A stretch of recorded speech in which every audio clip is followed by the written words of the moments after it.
Everybody, my name is Carol. I'm a sewer, I'm a quilter. I've been teaching sewing classes forever and ever. And as I was making face masks during this outbreak of the coronavirus, and just sitting here, making quilts, I'm thinking, how can I help the general public? And as I hear that CDC, sorry, is thinking about advising everybody to wear face masks in the public when they go out shopping or whatever. I just decided I will look up some tutorials online, and I saw that there were many different kinds of ways of doing this. And I decided, as I've made several so far, I've come up with, I guess, my kind of a combined version of many of them, and ultimately, I guess it's mine. Um, I'm from Wisconsin, so we're Packer backers. I happen to have fabric left over from making quilts that are Packer quilts. And you see that this is a completed one.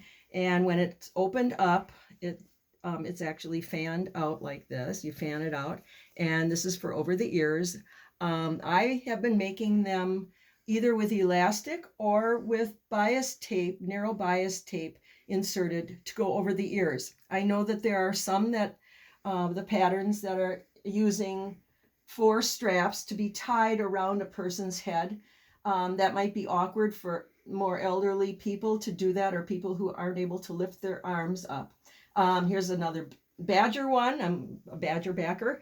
And we do a lot of fishing, and I know a lot of fishermen, so we have one that has fish in it, kind of a stylized fish. And then the smaller size for kids, it's about 1.5 inches or 2 inches smaller than the adult size. But here's that version in a kind of a kitty print. I happen to have fabric left over from a lot of different projects. Right now, all of the craft stores seem to be non-essential, so they are closed. So I guess we're stuck with that, and there's really no elastic to be had anymore. I've used my last elastic here, but now I'm going to be using and demonstrating how to use a bias tape. And this is a narrow bias tape, or you could use like a quarter. This is a 1/4 inch. You could use 1/2 inch and fold it in half and just zigzag a long strip. If it comes in a 3-yard or 4-yard package or whatever you have, just do the entire piece and then cut it up into 7-inch pieces. And that's the size that I've found tends to work the best. I'm not going to show you and spend like the 15 minutes that it takes to actually make one of these. And that's about how long, once the fabric is cut and the pieces, the ties or the over the ear pieces are cut, it takes about 15 to 20 minutes. I can do about 3 to 4 in an hour. How I start is by setting my machine so that it'll sew 1/4 inch. The size, by the way, of the fabric is, there are different models, but this one happens to be the one that I feel is the best. It's 6.5 by 9.5 inches. That's for the adult size. For the child size, like I said before, it is reduced by about 1.5 inches in all of the directions. So I've got my machine set at about 12 to 14 stitches per inch, or on mine it's 3.0 millimeters. And I'm going to start about on the long side, and I'm going to back stitch just a couple of stitches. Whoops, I set it at back stitch. And I also have a position on my machine that has a needle down. If you don't have that, when you come to a corner, you're going to put your needle down. And so I'm back stitching just a couple stitches, and then I'm going to sew down to within about 1/4 inch. And I'm going to turn my piece around. By the way, I didn't say that I have the pieces put right sides, or the outsides, face together. And then after I've gotten to this corner, I'm going to insert my bias tape, or if you are lucky enough to have narrow elastic. And I've heard of some people who are trying to cut elastic down from wide elastic. That might work too. But I insert this piece in so that it's pretty much lined up with the edge of the fabric on this side. I'm going to then line up my fabric, and I'm going to sew just a couple of stitches and back stitch so that the elastic or the bias tape is secured. And I'm going to sew all the way down to within about 1 inch or so, because what you need to do is pull out that bias tape or elastic and insert it. Again, I've got my needle down, but I'm picking up my presser foot, and I'm going to insert the other side of this, the other end of this bias tape in, making sure that it's flat all the way around. You don't want to twist it around because then it's going to be uncomfortable for a person to wear. And I'm going to place it down and stitch over it, and again back stitch over it, and come to 1/4 inch again. My needle is down, pick up my presser foot, turn it around, and line up the edges. I'm not going to go all around for you. I'll just show you how it works. But I will go all the way around, come around down to the next corner, and do the exact same process. Go down to the 1/4 inch, keep my needle down, pick up my presser foot, and go around. I guess I can do that real quickly and just show one more time how easy it is to insert that. Down to about 1/4 inch at this point, and then turn my machine around with my needle is down, and insert my piece of bias tape or elastic and stitch over it. Again, going just a couple stitches and then back stitching so that it secures it, gets it in place. And then I would sew down to the corner about 1 inch or so that you are able to insert the other piece. And again, on the other end, again, make sure that it's flat as you turn it around. It's not a lot of play in there. You can't have it real loose because then the mask wouldn't be tight enough. Let's get it in. This is probably the trickiest part of all. Again, go over it, back stitch, and come down to about your 1/4 inch. Turn it, pivot it, stitch down, and you can't stitch all the way down to where you started because then you won't be able to turn it inside out or right sides out. So you'd come down to within about 2 inches and a back stitch. That's how you do that procedure. Then you turn it inside out. Maybe what I will do is show you how to do that because it is kind of bulky, and since we're on a YouTube, I think we can do this. Okay, I'm to this point where I'm doing the corner, and I'm going to come down to within about 2 inches of where I started so that I'm able to turn it right side out and back stitch, a couple stitches. And I'm going to then trim my threads so there's not a lot of dangly threads hanging around. And the important thing, since you're sewing and pivoting around corners, is to clip a little bit of the excess off of each of the corners, trying not to stitch through any of the bias tape or the elastic, and certainly not through any of the stitching. Okay, and then you're ready to turn it inside out. And through 2 inches, you can see it's a little bit of a hassle, but not a big deal. And you turn it so that it is right side out now. And to make the points squared, you can either use your point turner and poke it out.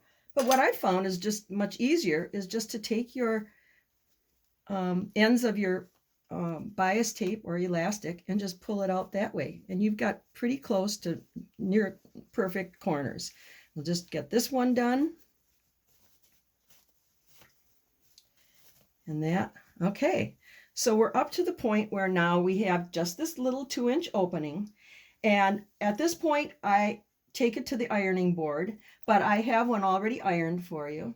And this is how it should look. So it looks nice and it looks finished and not totally finished, but it looks complete, it looks good. And one little warning to you that last week when I started doing this, and I've just been spending days working on them since, I went to my local craft store, the one that starts with the letter J, and they had kits prepared for us.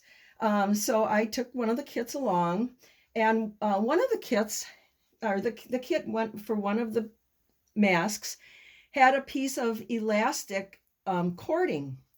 And I went to iron this, and as you can see, I kind of did a little flub. I ironed right over that elastic, and it melted. Guess what? It melted on my iron and made a big mess.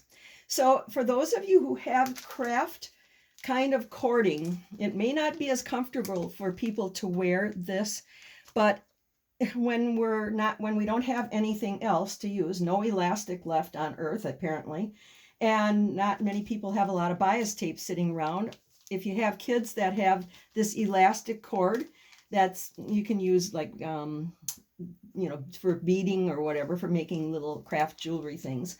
You can use this, but what I would suggest, I'd highly suggest, instead of just taking a piece that's 7 inches long, which is what all of these bias pieces and elastic pieces are, what you're going to have to do is start with a 7.5 inch piece, and then you would tie the end in a little knot about 1/4 inch from the edge, and you're going to tuck this piece in with the elastic right sides together. You would tuck it in here, and you would tuck it into this edge as you're sewing, or before you sew it. You get down to the corner, and you would put the elastic so that the cord has the knot sticking out. So obviously then when it's turned right side out, that knot is towards the inside. And that'll help keep the narrow kind of elastic from slipping out. I'm not using this though anymore. I've heard that it's not as comfortable as using a wider piece of elastic or the bias tape. So once I've got this done at this point, now I'm going to make my 3 pleats, as in, I will show you the Packer one. I guess that may be the easiest to see. I have actually 3 pleats in here on both sides, and you want to try to make them even. Now, some of the tutorials online show actual exact measuring and exact pinning and marking. You have to mark with pins or pencils. I haven't really done that because I'm mass producing these. I'm really trying to make as many as I can.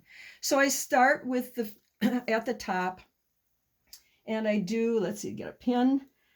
I pin that down, anchor that down, and then I try to make it as close to even as possible on the other side, so that when I fold it like this, it looks fairly even. And I'm going to pin that one down. Then, and I want to make sure that, well, one side, it doesn't matter, but if this is my front side and this is my back side, I'm assuming that people would maybe want to wear it this way. It doesn't matter, but you're going to have it so that the pleats all go down. You don't want to have this side going down and this side going up. And then automatically, it's whichever way you reverse it, it's going to be the same way on the other side. Okay, I've got my top pleat done. Now I'm going to do my bottom pleat.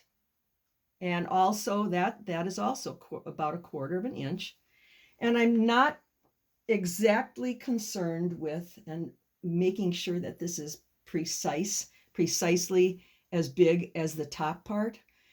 What's most important is that the other side gets folded and creased in the same place.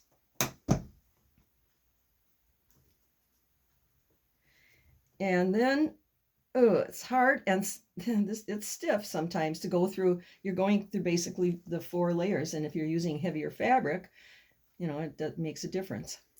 Then my middle one, I just kind of eyeball and make sure that that's an even measurement pleat, and that's about 1/4 of an inch also, pleated through all of the layers. Actually, it's 1, 2, 3 layers. It's 6 layers. It's not 4 layers. There are 6 pieces of fabric in there. And then I'll just do this quickly, and then we've got it ready for sewing. And I'll just start with the first one side rather than doing all the way around. What you're then going to do is sew around, eyeball it, and make sure it's fairly uniform going across. Now this pleat, I don't like this. I'm going to move this over because it's not quite in line with the one on the other side. You just kind of play around with it, and maybe marking it makes it easier for some people, and that's fine. So you're going to sew around this perimeter 2 times and backstitch just to make sure it's well anchored. So I'm going to just sew on this first part because I want to show you, and I'm going to put my needle position down. Sometimes going through these 6 layers of fabric are kind of tough. It kind of gets jammed. I'm going to pull out my pin. It gets a little jammed, and you don't want to have it get jammed and get stuck, because then you got a big knot in your sewing machine to deal with. So it's kind of getting jammed. I can feel it. So I might have to either help push it through, or if that's not working, just carefully just sew slowly and pull it through. And then it goes along, and do the same thing for this one. It's no big deal. Just go along, and that one worked pretty easily. My needle is down, and I'm going to turn it around, pivot it, and stitch all the way around. Now, again, it got stuck because there's so many layers there. And once you get it going, just continue going all the way around. And you do the exact same thing on this side. I try to keep my pins in when I go across, go around, and then you're going totally around 2 times. And then I just want to show you on the ironing board how you want to make sure that when you iron it, and this makes it, I guess, gives it a little bit more professional look to me, to have it creased. You don't have to crease it, but I do. And here is another example of my Badger, Wisconsin Badger fabric. And when it's opened up, it's like this, and I've got a pinpoint red on the back. And so it looks real neat. Those are for all my nieces and nephews. All went to Wisconsin, UW Wisconsin, and so did my son. And so I'm just going to press this one just lightly, and I did use a little bit of steam just to give it a nice crease, and that's it. So I hope that if you have fabric that I'm using up little scraps and big scraps and whatever I have that I probably won't ever use again, that you have a good time making this. Thank you for tuning in. Bye-bye.